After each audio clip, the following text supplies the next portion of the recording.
একদা হজরত ঈসা আলাইসাল্লাম তার মা মরিয়ম আলাইসাল্লামকে নিয়ে বাইতুল মুকাদ্দাস থেকে সিরিয়ার উদ্দেশ্যে রওনা হলেন। দীর্ঘ সময় পথ চলার পরে তারা এক মরুভূমির মধ্যে এসে পৌঁছালেন। সেখানে হঠাৎ করে তার মা অসুস্থ হয়ে পড়ল। নবী তখন খুবই বিপন্ন হয়ে পড়লেন। সেখানে কোনো লোকজন বা বসতি কিছুই ছিল না, শুধু বাবলা গাছের ঝোপঝাড় ছাড়া আর অন্য কোনো গাছপালাও ছিল না। নবী তার মাতার সুস্থতার জন্য কি করবেন তা ভেবে অস্থির হয়ে পড়লেন। হজরত মরিয়ম ছেলের উদ্বিগ্নতা দেখে বললেন, হে ঈসা, তুমি আমার জন্য ব্যস্ত হইও না। আমার যদি এখানে মৃত্যু লিখন থাকে তবে কোনো চেষ্টায় কাজ হবে না। এছাড়া তুমি তো জানো, ঔষধ হিসাবে লতাপাতা ও শিকড় ছাড়া অন্য কোনো কিছু গ্রহণ করার অভ্যাস আমার নেই। হজরত ঈসা আলাইসাল্লাম তার মাতার কথা অনুসারে নিকটস্থ এলাকায় কোনো গাছ বা ঘাস পাওয়া যায় কিনা তা খুঁজে বের হলেন। দীর্ঘ সময় তিনি বিভিন্ন এলাকায় ঘুরে কাটালেন। এদিকে তার মা অসুস্থ অবস্থায় হাহুতাশ করতেছিল। এমন সময় আসমান থেকে কয়েকজন হুর এসে তার সেবা যত্ন আরম্ভ করলো। হজরত মরিয়ম আলাইসাল্লাম তাদেরকে দেখে চিনলেন। হজরত ঈসা আলাইসাল্লামের জন্মের সময় যারা তার সেবা যত্ন করেছিল তারাই এ সময় মরিয়মের নিকট এসে হাজির হলো। মরিয়ম আলাইসাল্লাম তাদের সাথে শুভেচ্ছা বিনিময় করলেন। প্রিয় দর্শক, দেখতে দেখতে মরিয়ম আলাইসাল্লাম আরও অসুস্থ হয়ে পড়লেন। অল্প সময়ের মধ্যে তিনি মৃত্যুবরণ করলেন। তখন হুরেরা তার গোসল ও কাফনের কাজ সমাধান করলেন। অতঃপর ফেরেশতারা তার জানাজার সমাধান করে নিকটস্থ এক গাছের নিচে তাকে দাফন করলেন। এমন সময় হজরত ঈসা আলাইসাল্লাম ঔষধি গাছের শিকড় নিয়ে সেখানে উপস্থিত হয়ে দেখলেন সেখানে অনেক লোকের সমাগম। তিনি তখন একজনের নিকট তাদের আগমনের খবর জিজ্ঞাসা করলেন। সে উত্তর দিল, আপনার মাতা একটু পূর্বেই ইন্তেকাল করেছেন। আমরা তার জানাজা ও দাফন কার্য সমাধান করেছি। আমরা আল্লাহ তাআলার নির্দেশে এ কাজ সমাধান করেছি। এখন আমরা আপনার নিকট বিদায় চাচ্ছি। হজরত ঈসা আলাইসাল্লাম সমস্ত ঘটনাটা বুঝে নিলেন এবং ফেরেশতাদেরকে বিদায় দিলেন। অতঃপর তিনি তার মাতার কবরের পাশে গিয়ে মা বলে ডাক দিলেন। এক এক করে তিনি 3টি ডাক দিলেন। তৃতীয় ডাকে তার মা সাড়া দিয়ে বলল, আসসালামু আলাইকুম, হে প্রিয় সন্তান, তুমি আমাকে কেন ডেকেছ? হজরত ঈসা আলাইসাল্লাম বলেন, মা, আপনি আমাকে এভাবে মাঠে একা রেখে চলে যাবেন তা আমি কখনো ভাবতে পারিনি। যদি আমি কথা বুঝতে পারতাম তাহলে গাছের শিকড় আনার জন্য বাইরে যেতাম না। আমার বুকে কত আশা ছিল, সিরিয়া গিয়ে মানুষকে ইসলামের দাওয়াত দেব, সেখানে ইসলামী রাজ্য প্রতিষ্ঠা করব। দলে দলে মানুষ এসে দিনের দাওয়াত কবুল করবে আর আপনি সেই দৃশ্য দেখে আনন্দ পাবেন। এ ধরনের অনেক স্বপ্ন ছিল আমার অন্তরে, কিন্তু সব কিছু বিনাশ হয়ে গেল। আমার আর সিরিয়ার পথে অগ্রসর হতে পা এগোচ্ছে না। সন্তানের আবেগের কথা শুনে হজরত মরিয়ম আলাইসাল্লাম কবর থেকে বললেন, হে প্রিয় সন্তান, তুমি একজন আল্লাহর নবী।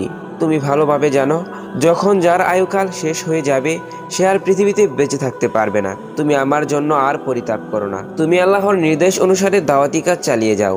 তোমাকে আল্লাহ তাআলা উচ্চ মর্যাদা দান করবেন। হজরত ঈসা আলাইসাল্লাম তার মাতার কথা শুনে বললেন, মা, আমি আপনাকে কবরের নিকট দাঁড়িয়ে 3টি ডাক দিয়েছি। প্রথম 2 ডাকে আপনি কেন সাড়া দেননি? বর্তমানে আপনি কেমন আছেন? হজরত মরিয়ম আলাইসাল্লাম কবর থেকে জবাব দিলেন, হে প্রিয় সন্তান, আমি ইন্তেকালের সঙ্গে সঙ্গে আল্লাহর হুকুমে জান্নাতুল ফেরদাউসে চলে গিয়েছিলাম। তাই তোমার প্রথম ডাকে আমি সেখান থেকে প্রথম আসমানে চলে আসি এবং দ্বিতীয় ডাকে একেবারে এখানে এসে পৌঁছি। তাই তোমার তৃতীয় ডাকে আমি জবাব দিতে পেরেছি। তুমি আমার জন্য কোনো চিন্তা করো না। আল্লাহ তাআলা আমাকে জান্নাতুল ফেরদাউসের অতি উচ্চ মর্যাদা সম্পন্ন স্থানে থাকার অনুমতি দিয়েছেন। আমি এখানে মর্যাদা সহকারে খুবই আরামে আছি। আমি তোমার জন্য সর্বদা দোয়া করব। তুমি মাঝে মাঝে আমার কবর জিয়ারত করিও। হজরত ঈসা আলাইসাল্লাম তখন কবরের পাশে দাঁড়িয়ে সূরা ফাতিহা পাঠ করলেন। এরপর তিনি সিরিয়া যাত্রার পরিকল্পনা ত্যাগ করে বাইতুল মুকাদ্দাসে ফিরে আসলেন। সেখানে মানুষের নিকট দ্বীনের দাওয়াত দিতে আরম্ভ করলেন। এভাবে বেশ কিছুদিন অতিক্রম হওয়ার পরে তার প্রতি ওহী নাজিল হলো। তার নিকট আল্লাহ তাআলা ইনজিল কিতাব প্রেরণ করলেন। একদিন জনসমাবেশে তিনি বললেন, আল্লাহ তাআলা পূর্ববর্তী বিধান অনুসারে আমার নিকট নতুন কিতাব নাজিল করেছেন। অতএব তোমরা এখন থেকে পুরাতন কিতাবের হুকুম বর্জন করে নতুন কিতাব অনুসরণে জীবনযাপনের অঙ্গীকার গ্রহণ করো। হজরত ঈসা আলাইসাল্লামের মুখে কথা শোনা মাত্র ইহুদি ও বনি ইসরায়েলরা ক্ষিপ্ত হয়ে উঠল। তারা বলল, এ যাবৎ তোমাকে আমরা খুব ভালো লোক হিসেবে মান্য করতাম। এখন তুমি সেই সুযোগে আমাদের পূর্বপুরুষদের ধর্ম নষ্ট করার পরিকল্পনা গ্রহণ করেছ।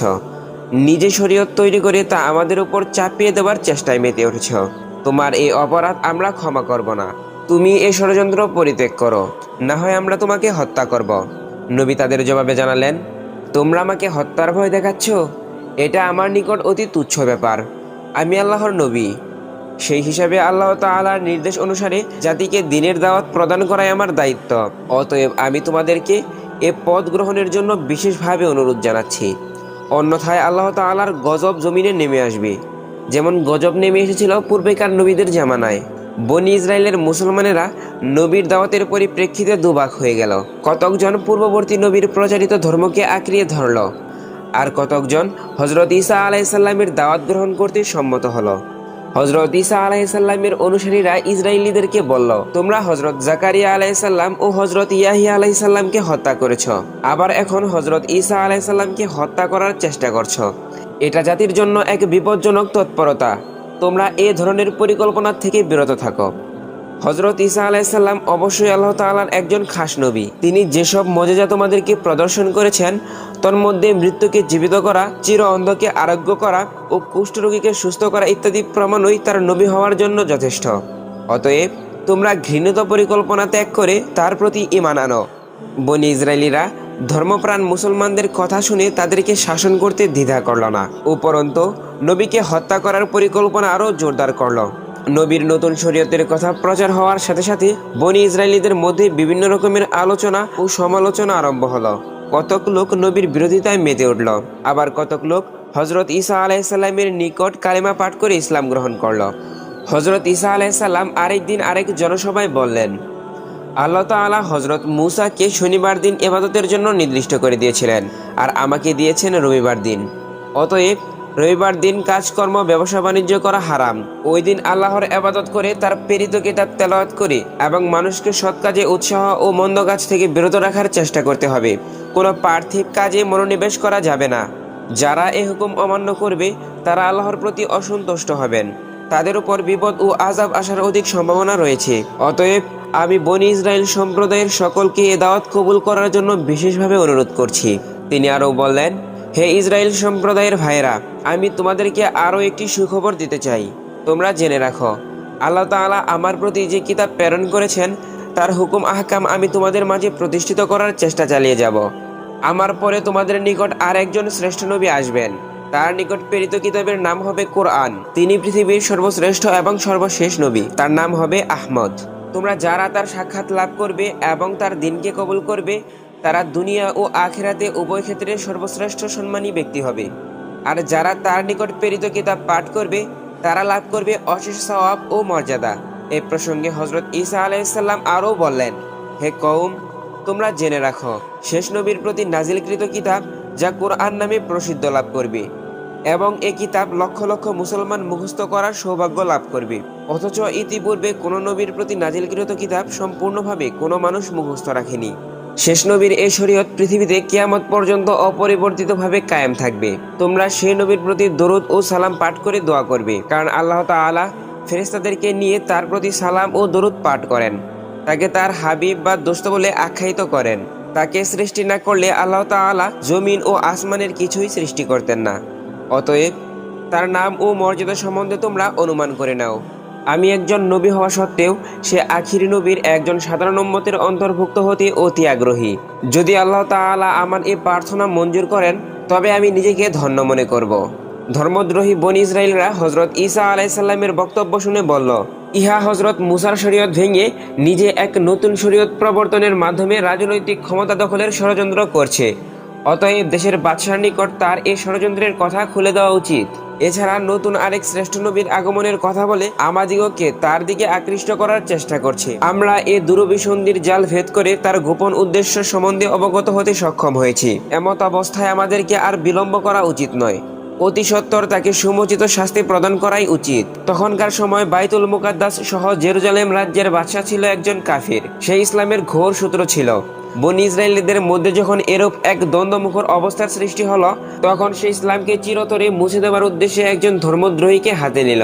হজরত ঈসা আলাইসাল্লামকে কিভাবে হত্যা করা যায় তা নিয়ে রাজদরবারে ধর্মদ্রোহীদের এক গোপন মিটিং বসল।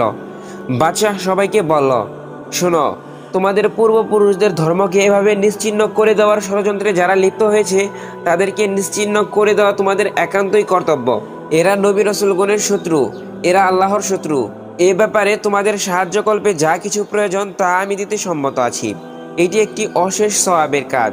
এতে আমি অংশীদার থাকতে পারলে নিজেকে ধন্য মনে করব।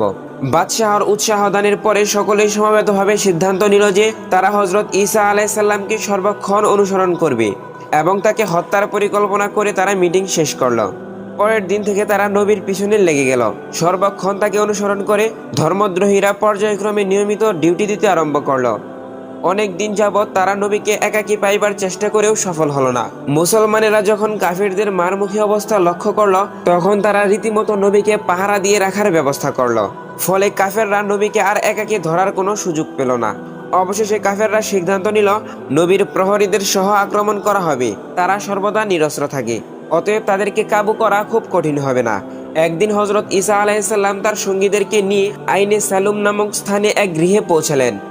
এ খবর জানতে পেরে কাফেররা দলবদ্ধভাবে সে গৃহ ঘেরাও করল। এ সময় হজরত জিব্রাইল আলাইসাল্লাম সেখানে উপস্থিত হয়ে ঘরের ছাদ ফাটিয়ে হজরত ঈসা আলাইসাল্লামকে ঊর্ধ্বলোকে আসমানে উঠিয়ে নিয়ে গেলেন। নবীকে সোজা চতুর্থ আসমানে তুলে নিয়ে বিশ্রামের জায়গা করে দিলেন। এদিকে কাফেররা দীর্ঘ সময় ঘর ঘেরাও করে রাখার পর যখন দেখল হজরত ঈসা আলাইসাল্লাম ও তার অনুসারীরা ঘর থেকে বের হচ্ছে না, তখন তাদের সর্দার সয়িব এক উলঙ্গ তরবারি নিয়ে লাফাতে লাফাতে ঘরের মধ্যে ঢুকে পড়ল। ঘরের সকল কক্ষে হজরত ঈসা আলাইসাল্লামকে তন্ন তন্ন করে খুঁজেও তার কোনো পাত্তা পেল না। তখন সে বাইরে তার দলের নিকট ফিরে আসতে আরম্ভ করলো। এমন সময় হজরত জিব্রাইল আলাইসাল্লাম তার মুখমণ্ডলে একটি ফুঁক দিলেন। অমনি তার চেহারা হজরত ঈসা আলাইসাল্লামের চেহারায় রূপান্তরিত হলো। এমত অবস্থায় যখন সে বাইরের দলের নিকট আসলো, তখন তারা তাকে হজরত ঈসা আলাইসাল্লাম ভেবে আক্রমণ করলো। সয়িব চিৎকার দিয়ে বলল, তোমরা কি করছো? আমি তোমাদের সর্দার সয়িব, আমাকে তোমরা আক্রমণ করছো কেন? হজরত ঈসাকে না পেয়ে কি এখন তোমরা আমাকে হত্যা করবে? আমি তো হজরত ঈসাকে খুঁজে হয়রান হয়েছি, তাকে কোথাও পেলাম না, তাই বলে তোমরা কি এখন আমাকে আক্রমণ করছো? কাফেররা বলল, মানুষ বাঁচার জন্য অনেক বাহানা করে, তুমি এখন বলছো তুমি নাকি আমাদের সর্দার সয়িব, তাহলে ঈসা কোথায়? সয়িব বলল, তোমরা বিশ্বাস করো, আমি তাকে তন্ন তন্ন করে খুঁজেছি, কিন্তু তাকে কোথাও খুঁজে পেলাম না। কাফেররা তার কথা শুনে হেসে উঠল। সয়িব জানতো না যে তার চেহারা পরিবর্তিত হয়ে হজরত ঈসা আলাইসাল্লামের রূপ নিয়েছে। তাই সে চিৎকার দিয়ে বলতে লাগলো, ভাইরা, ভুল করে তোমরা আমাকে আক্রমণ করছো। তোমাদেরকে নিয়ে আমি যাকে হত্যা করার জন্য এখানে এসেছি তাকে ঘরের মধ্যে কোথাও আমি পেলাম না। মনে হয় হজরত ঈসা আলাইসাল্লাম একজন জাদুকর, তাই সকলের চোখে ধুলো দিয়ে সে পালিয়েছে। এসব কথা শুনে তাকে ভালোভাবে পরীক্ষা করল। লোকটির শরীরের উপরই ভাগ দেখে মনে হয় সে ঈসা আলাইসাল্লাম, আর নিচের ভাগ দেখলে মনে হয় যে সে সয়িব। এছাড়াও তার কণ্ঠ সয়িবের মতোই ছিল। এ অবস্থায় কতক লোক বলল, ঘটনাটি অত্যন্ত চিন্তার বিষয়, অতএব তোমরা একে হত্যা করো না, একে বন্দি করে রাখো, পরে ভালোভাবে দেখে শুনে যা করার তা করা যাবে। কিন্তু গুটি কয়েক লোকের কথায় কেউ কর্ণপাত করল না। তারা ঈসার রূপধারী সয়িবকে বেঁধে ফেলল। চিন্তাশীল লোকেরা বলল, হজরত ঈসা জাদুর বলে সয়িবকে তার চেহারার রূপান্তর ঘটিয়ে পালিয়েছে। এ যদি বাস্তবিক ঈসা হতো তাহলে প্রহরীরা এবং তার মতাবলম্বীরা অবশ্যই তার সঙ্গে থাকত, কিন্তু এর সাথে কাউকে দেখা যাচ্ছে না। অতএব আমাদের মনে হয় আমাদের সর্দারের ওপর অবশ্যই জাদু করা হয়েছে। সয়িব জনতার মারমুখী অবস্থা দেখে কেঁদে দিল এবং চিৎকার দিয়ে বারবার করে বলতে লাগলো, ভাই সব, আমি খোদার কসম খেয়ে বলছি, আমি তোমাদের সর্দার সয়িব। আমার চেহারার কি কোনো পরিবর্তন ঘটেছে তা আমার জানা নেই, আমি তা দেখিনি। যদি তোমরা আমাকে অন্যরকম দেখো তবে এটা হজরত ঈসার খোদার কীর্তি। আমার বিশ্বাস ঈসা আলাইসাল্লাম আল্লাহ তাআলার সঠিক নবী। তাকে আল্লাহ তাআলা নিরাপদে রাখার জন্য হয়তো তিনি কোনো কুদরতি খেলা খেলেছেন। সয়িব যখন ঈসাকে আল্লাহর নবী বলে উক্তি করল, তখন কাফেররা চরম ক্ষিপ্ত হলো আর কাল বিলম্ব না করে সয়িবকে শুলে চড়িয়ে দিল। সয়িব বাঁচাও বাঁচাও বলে কয়েকটি চিৎকার দিয়ে চিরদিনের জন্য নীরব হয়ে গেল। এ দৃশ্য দেখার জন্য অসংখ্য নেতা সেখানে ভিড় করেছিল। সয়িব শুলে বৃদ্ধ হয়ে মৃত্যুবরণ করার পরে সকলেই তার দিকে চেয়ে দেখল তাদের সর্দার সয়িবকে শুলে বৃদ্ধ করা হয়েছে। তখন তাদের নিজেদের মধ্যে ভীষণ বিবাদ ও তরোয়ালবাজি আরম্ভ হলো। অধিকাংশ লোক বিমর্ষ হয়ে পড়ল। সয়িবের মৃত্যুর পূর্বে তাকে হজরত ঈসা আলাইসাল্লামের ন্যায় দেখা যাচ্ছিল। কেউ তাকে সয়িব বলে চিহ্নিত করতে পারেনি। আর মৃত্যুর পরে তার চেহারার পরিবর্তন হয়ে সে সয়িবের রূপ নিল। এটা ছিল আল্লাহ তাআলার এক অদৃশ্য লীলা। এই অবস্থা দর্শন করে হজরত ঈসা আলাইসাল্লামের অনুপস্থিতিতে বহু লোক হজরত ঈসা আলাইসাল্লামের উপর ঈমান আনলো। তারা কালিমা পাঠ করলো এবং হজরত ঈসা আলাইসাল্লামের শরীয়তের উপর জীবনযাপন করার জন্য অঙ্গীকারবদ্ধ হলো। কিন্তু হজরত ঈসা আলাইসাল্লাম এখন কোথায় আছে তা নিয়ে অনেকেই চিন্তায় পড়ে গেল। অনেকেই তার সন্ধানে ব্যস্ত হলেন।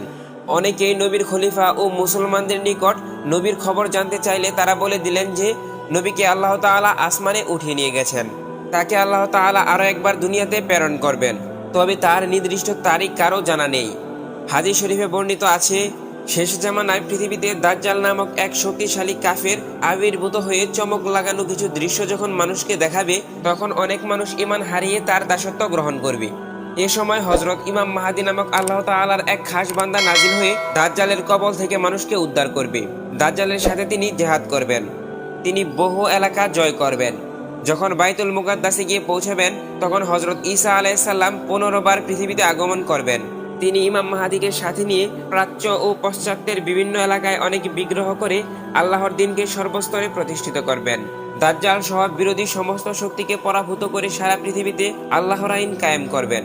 সারা পৃথিবীতে তখন ধর্মদ্রোহিতার কোনো অস্তিত্ব খুঁজে পাওয়া যাবে না। পৃথিবীর বুকে নেমে আসবে জান্নাতি সুখ। মানুষ ধর্মকর্মের মাঝে পরম শান্তি লাভ করবে, যা কেউ কখনো কল্পনাও করেনি। সেদিন শেষ নবী হযরত রাসূলুল্লাহ সাল্লাল্লাহু আলাইহি ওয়াসাল্লামের প্রতি নাজিলকৃত আহকামে কোরআন পরিপূর্ণভাবে সারা বিশ্বে প্রতিষ্ঠিত হবে। মানুষের উপর আল্লাহ প্রদত্ত খেলাফতের দায়িত্ব সেদিন সার্থকভাবে আদায় করবেন হযরত ইমাম মাহদী। তিনি একাধারে 40 বছর যাবৎ পৃথিবীর বুকে শাসন জারি রাখবেন, অতঃপর তিনি ইন্তেকাল করবেন। তাকে হযরত রাসূলুল্লাহ সাল্লাল্লাহু আলাইহি ওয়াসাল্লামের রওজার পাশেই দাফন করা হবে। প্রিয় বন্ধুরা, হযরত ঈসা আলাইহিস সালামকে আসমানে উঠিয়ে নেওয়ার এই ছিল চমৎকার একটি ঘটনা। এই ভিডিওটি যদি আপনাদের ভালো লাগে তাহলে ভিডিওতে একটি লাইক দিয়ে চ্যানেলটি সাবস্ক্রাইব করার অনুরোধ রইল। আগামী পর্বটি দেখার আমন্ত্রণ জানিয়ে শেষ করছি। আল্লাহ হাফেজ।